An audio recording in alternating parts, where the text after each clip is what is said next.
Shalom saudara-saudaraku kekasih di dalam nama Tuhan Yesus. Bertemu kembali dengan saya, Ibu Kristiana Nebaho, di dalam firman Tuhan yang boleh kembali bersama-sama kita pelajari pada hari ini. Terpujilah Tuhan, terpujilah Allah di dalam Tuhan Yesus yang begitu mengasihi kita. Karena masih ada kesempatan bagi kita boleh mendengarkan firman Tuhan yang boleh menguatkan kita, mengingatkan kita, mengajar kita, mendidik kita, bahkan yang boleh menghiburkan kita di dalam kehidupan kita saat sekarang ini. Mari Bapak Ibu sama-sama kita belajar dari Injil Matius pasal yang pertama, ayat yang ke-18. Saya akan membacakannya, yaitu tentang kelahiran Yesus Kristus. Kelahiran Yesus Kristus adalah seperti berikut. Pada waktu Maria ibunya bertunangan dengan Yusuf, ternyata ia mengandung dari Roh Kudus sebelum mereka hidup sebagai suami istri. Karena Yusuf suaminya seorang yang tulus hati dan tidak mau mencemarkan nama istrinya di muka umum, ia bermaksud menceraikannya dengan diam-diam. Tetapi ketika ia mempertimbangkan maksud itu, malaikat Tuhan nampak kepadanya dalam mimpi dan berkata, "Yusuf, anak Daud, janganlah engkau takut mengambil Maria sebagai istrimu, sebab anak yang di dalam kandungannya adalah dari Roh Kudus. Ia akan melahirkan anak laki-laki, dan engkau akan menamakan dia Yesus, karena dialah yang akan menyelamatkan umatnya dari dosa mereka." Hal itu terjadi supaya genaplah yang difirmankan Tuhan oleh Nabi. Sesungguhnya anak darah itu akan mengandung dan melahirkan seorang anak laki-laki, dan mereka akan menamakan dia Immanuel, yang berarti Allah menyertai kita. Bapak Ibu sekalian di seluruh tanah air, pada bulan Desember ini merupakan bulan peringatan kita, yaitu kelahiran Yesus Kristus, kelahiran Allah kita yang turun dari surga menjelma menjadi manusia. Bapak Ibu sekalian, kelahiran Yesus Kristus itu merupakan penggenapan janji Allah yang digenapi. Kalau kita melihat dari Injil Matius ini, bagaimana nubuatan tentang kelahiran Yesus Kristus ratusan tahun, 700-an tahun yang lalu, ketika Nabi Yesaya dalam kitab Nabi Yesaya pasal 7 ayat 14 dikatakan, "Sesungguhnya seorang perempuan muda akan mengandung dan akan melahirkan seorang anak laki-laki, dan ia akan dinamakan Immanuel." Suatu keajaiban yang diberikan oleh Allah kepada kita. Kelahiran Yesus Kristus bukan hanya kelahiran yang biasa, tapi yang sudah dinubuatkan ratusan tahun yang lalu, yang diberitakan Allah kepada Nabi Yesaya untuk disampaikan kepada bangsa Israel, bahwa suatu saat akan lahir seorang pembebas, seorang juru selamat, seorang anak laki-laki yang dinamakan dia adalah Immanuel dan dinamakan dia adalah Yesus. Jadi dalam Natal ini, apa yang menjadi pengertian kita? Kelahiran Yesus Kristus itu adalah merupakan penggenapan daripada janji Allah kepada bangsa Israel dan juga kepada kita semua, bahwa akan lahir seorang juru selamat. Bapak Ibu sekalian, begitu banyak penggenapan janji Allah yang sudah dinyatakannya kepada kita, mulai dari kelahiran Yesus Kristus, mulai daripada kematian Yesus Kristus di kayu salib, kemudian dia bangkit dari kematian itu dan kenaikannya ke surga. Semua itu digenapi oleh Tuhan. Firman Tuhan itu hidup. Firman Tuhan itu ya dan amin. Dan ada satu lagi yang belum digenapi oleh Allah kita itu, yaitu kedatangannya yang kedua kali. Bukan lagi menyatakan tentang keselamatan itu, tapi dia akan menghakimi setiap orang yang percaya dan yang tidak percaya kepada Tuhan Yesus. Waktunya akan datang, walaupun kita tidak tahu kapan Allah itu akan datang kembali kedua kalinya. Tetapi di dalam peringatan kelahiran Yesus Kristus ini, siapakah yang lahir itu? Itu sangat menentukan. Kalau kita mengerti dan kita mengetahui siapa yang lahir, yang boleh kita peringati dalam bulan Desember ini, di dalam peringatan hari Natal yang boleh kita peringati selama bulan Desember ini, itu akan menentukan cara kita menyembah kepada Allah kita itu. Kalau kita mengerti akan arti Natal itu akan menentukan sikap hidup yang benar kita juga di dalam mengenal Allah dan di dalam melayani Tuhan. Bapak Ibu sekalian, kalau kita melihat dari ayat 21 dikatakan di situ, ia akan melahirkan anak laki-laki dan engkau akan menamakan dia Yesus. Siapakah yang lahir itu? Jadi dalam Natal ini hal yang paling penting yang perlu kita pikirkan adalah siapakah yang lahir itu? Dia dinamakan Yesus. Siapakah Yesus itu? Kalau dalam bahasa Ibrani, dalam perjanjian lama dikatakan Yesus itu sama dengan Yosua, pembebas, sang pembebas yang membebaskan bangsa Israel. Kalau sekarang yang membebaskan manusia yang berdosa itu dari kuasa dosa. Ada beberapa gelar umum yang lain yang dipakai yang menggambarkan siapakah Yesus itu yang kita peringati dalam Natal kali ini. Yang pertama adalah sering dikatakan Yesus itu adalah Kristus. Yesus Kristus yang diurapi oleh Allah. Kristus itu adalah yang diurapi oleh Allah. Diurapi dalam hal apa artinya? Yesus Kristus itu adalah Allah. Dia adalah Tuhan. Kalau kita lihat juga dalam Roma pasal 10 ayat ke-9 itu dikatakan Yesus adalah Tuhan. Dia yang menjadikan segala sesuatu dari yang tidak ada menjadi ada. Jadi kalau kita memperingati Natal itu kelahiran seorang anak laki-laki. Dia lahir dari Roh Kudus. Dia lahir dari seorang perawan Maria yang secara manusia mungkin tidak dapat kita pikirkan.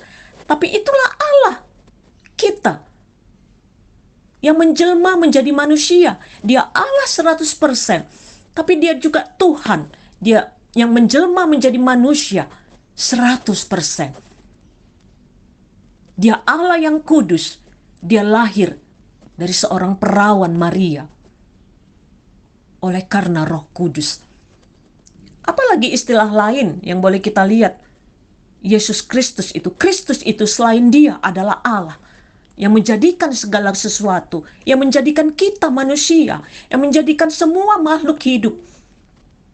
Kristus itu adalah nabi. Seorang nabi, dia memberitakan firman Allah. Selama Yesus Kristus hidup 33 tahun bersama dengan muridnya, dia menyatakan kebenaran kepada murid-muridnya itu. Dia menyatakan kebenaran kepada banyak orang. Dia menyatakan keselamatan itu. Dia menyatakan bagaimana keadaan manusia itu, bagaimana jalan keselamatan itu.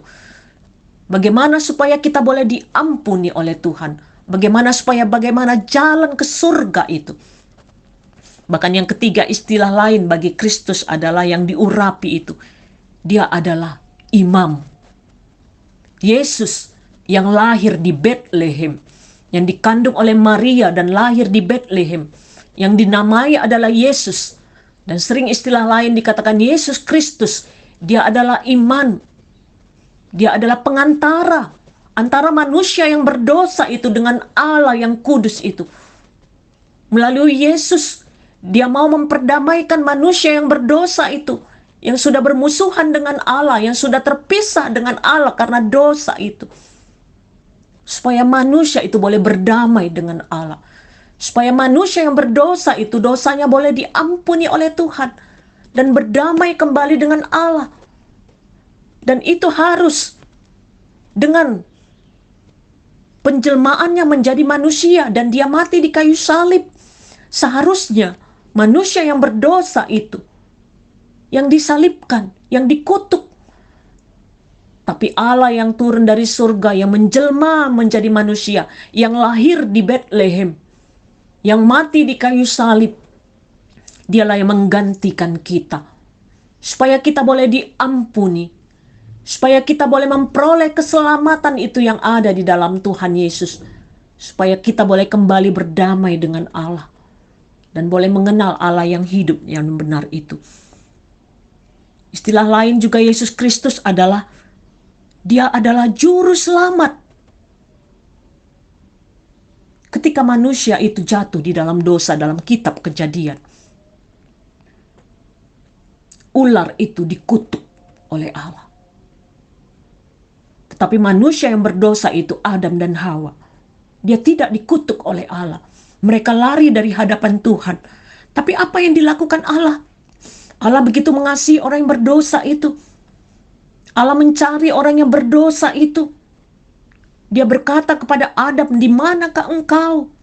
Bukankah kedatangan Yesus Kristus, penjelmaan Yesus Kristus, kelahiran Yesus Kristus ke dunia, itu merupakan jalan Allah memperkenalkan dirinya kepada manusia, menyatakan siapakah Allah yang benar itu, siapakah Allah yang hidup itu yang layak untuk disembah. Dia datang dari surga, memperkenalkan dirinya kepada manusia yang berdosa ini, memperkenalkan jalan keselamatan itu kepada kita, supaya manusia yang sudah diciptakannya segambar dan serupa dengan Dia boleh mengenal Allah yang hidup dan yang benar itu. Boleh percaya kepada Tuhan Yesus yang lahir di Bethlehem itu. Boleh menyembah Tuhan Yesus dengan benar di dalam kehidupannya. Bapak Ibu sekalian, apa yang boleh kita pikirkan di dalam ibadah Natal kita, dalam perayaan Natal kita? Siapakah Dia yang datang? Dia adalah Kristus. Dia adalah Allah itu. Dia adalah Raja itu. Dia adalah Nabi itu. Dia adalah imam pengantara antara manusia dan Allah itu. Dia adalah, istilah lain, Yesus adalah anak domba Allah yang disembelih menggantikan kita. Bapak Ibu sekalian, apa yang boleh kita renungkan dalam Natal-Natal ini? Siapakah Dia yang datang? Dan untuk apa Dia lahir ke dunia ini? Tadi sudah kita katakan, Yesus itu adalah Sang Pembebas, Sang Penyelamat.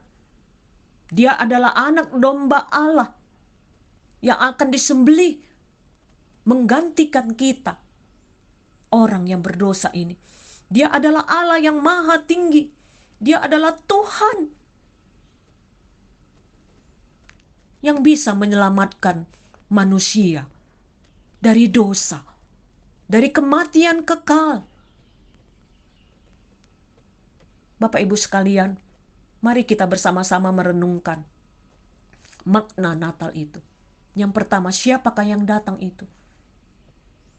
Kemudian, untuk apa Dia datang? Untuk apa Dia lahir? Supaya ketika kita mengadakan ibadah Natal, kita boleh mengerti apa arti Natal itu. Sudahkah sungguh-sungguh kita mengenal siapakah yang lahir itu? Untuk apa Dia datang ke dunia ini? Hanya satu hal yang boleh kita pikirkan. Dikatakan dalam ayat 23, sesungguhnya anak darah itu akan mengandung dan melahirkan seorang anak laki-laki, dan mereka akan menamakan Dia Immanuel, yang berarti Allah menyertai kita. Kelahiran Yesus Kristus itu merupakan satu bukti kasih Allah. Immanuel bersama dengan kita. Allah menyertai kita. Allah menyertai kita bukan karena memberikan harta dunia ini. Bukan itu saja. Allah menyertai kita bukan karena Dia menyembuhkan kita, memberikan kesehatan kepada kita, memberikan kepintaran kepada kita. Bukan hanya itu saja. Tetapi apa maksudnya Allah menyertai kita? Di dalam keberdosaan manusia itu, di dalam pemberontakan manusia itu, di dalam ketika manusia lemah, ketika dikuasai oleh dosa itu, dan ada hukuman yang menunggu kita, kematian kekal itu. Di saat-saat seperti itu pun, Allah tidak pernah membuang manusia yang berdosa itu. Allah menyertai kita. sampai pada kekekalan itu. Allah menyertai kita, artinya Dia tidak membiarkan manusia yang berdosa itu dalam keberdosaannya. Dia turun dari surga, menjelma menjadi manusia, mati di kayu salib, supaya kita boleh mengenal Allah yang hidup itu, mengenal Allah yang bisa mengampuni dosa kita, mengenal Allah yang merupakan satu-satunya jalan ke surga itu. Dan kita boleh datang menyembah Tuhan, menerima Dia yang lahir di Bethlehem itu. Dialah Yesus Kristus, Dialah Allah kita, Dialah Nabi itu, Dialah imam pengantara kita, supaya kita boleh berdamai dengan Allah dan dosa kita boleh diampuni oleh Tuhan. Sering sekali lagu pujian yang sering kita dengarkan, Gloria in excelsis Deo, kemuliaan hanya bagi Allah, dan damai sejahtera turun ke bumi. Damai sejahtera yang sejati adalah ketika kita boleh percaya kepada Tuhan Yesus, menerima Dia sebagai Tuhan dan Juru Selamat kita, dan kita yakin dosa kita diampuni oleh Tuhan, dan hidup kekal itu menjadi bagian kita, karena kita sudah menerima Yesus Kristus sebagai Tuhan dan Juru Selamat kita. Bapak Ibu sekalian, biarlah firman Tuhan ini boleh menjadi berkat bagi kita semua. Selamat Natal bagi kita semua. Selamat menyambut tahun baru 2024. Tuhan memberkati, Tuhan menyertai kehidupan kita selanjutnya. Amin.